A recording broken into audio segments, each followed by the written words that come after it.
Good luck to us both. Question में हमसे कहा जा रहा है कि 130 बच्चों की क्लास में 2 टेस्ट पेपर फिजिक्स और केमिस्ट्री के कंडक्ट कराए गए हैं, जिसमें से x+40 बच्चे फिजिक्स में और x+30 बच्चे केमिस्ट्री में पास होते हैं। अगर क्लास में ऐसा कोई भी बच्चा नहीं है जो दोनों ही सब्जेक्टों में फेल हो रहा है और ऐसे बच्चों की संख्या 60 है जो दोनों ही सब्जेक्टों में पास हो रहे हैं, तो क्वेश्चन में हमसे पूछा जा रहा है कि ज्ञात कीजिए कि ऐसे कितने बच्चे होंगे क्लास में जो ओनली फिजिक्स में पास हो रहे हैं। तो ऐसे क्वेश्चन को हम वेन डायग्राम ड्रॉ करके ज़्यादा बेहतर ढंग से समझ सकते हैं। जैसा कि क्वेश्चन में कहा गया है कि x+40 बच्चे जो हैं वो फिजिक्स में पास हो रहे हैं और x+30 बच्चे जो हैं वो केमिस्ट्री में पास हो रहे हैं। अगर हम इन दोनों ही डायग्राम को सेपरेट ड्रॉ कर रहे हैं तो हम उन बच्चों को मिस कर देंगे जो दोनों ही सब्जेक्टों में पास हो रहे हैं। इट मीन्स इन दोनों डायग्राम को हमें मर्ज करना पड़ेगा ताकि जो मर्जर वाला पार्ट है वो उन बच्चों को रिप्रेजेंट करे जो दोनों ही सब्जेक्टों में फिजिक्स में और केमिस्ट्री में पास हो रहे हैं। और ऐसे बच्चों की संख्या कितनी है? 60 है।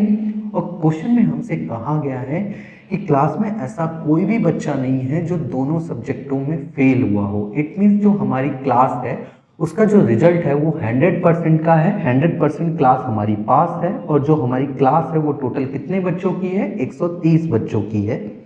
इट मीन्स हम कह सकते हैं अगर हम सभी पास हुए बच्चों को जोड़ दें तो वो हमारी क्लास की स्ट्रेंथ के बराबर होगा 130 के। सो अगर हम फिजिक्स में पास हुए बच्चे और केमिस्ट्री में पास हुए बच्चों को जोड़ दें तो वो हमारी क्लास की फुल स्ट्रेंथ के बराबर होगा। इट मीन्स जब हम फिजिक्स वाले बच्चों को जोड़ रहे होंगे तो उनकी संख्या कितनी है? x+40 और केमिस्ट्री वाले बच्चों की संख्या कितनी है जो पास हो रहे हैं? x+30। तो जब हम इनका सम करेंगे तो इक्वल होना चाहिए 130 के। बट आप देख पा रहे होगे इसका जो सम होगा वो मोर देन 130 होगा। क्यों होगा? क्योंकि अगर आप डायग्राम को देखोगे तो x+40 और x+30 का जैसे ही हम सम कर रहे होंगे तो हमने उन बच्चों को 2 बार काउंट कर लिया है जो बच्चे दोनों ही सब्जेक्टों में पास हो रहे हैं। इट मीन्स हमारी क्लास जो है वो 130 से अब ज़्यादा बड़ी होगी तो हमें उन बच्चों को एक बार सब्ट्रैक्ट करना पड़ेगा और उन बच्चों की जो संख्या है वो कितनी है? 60 है।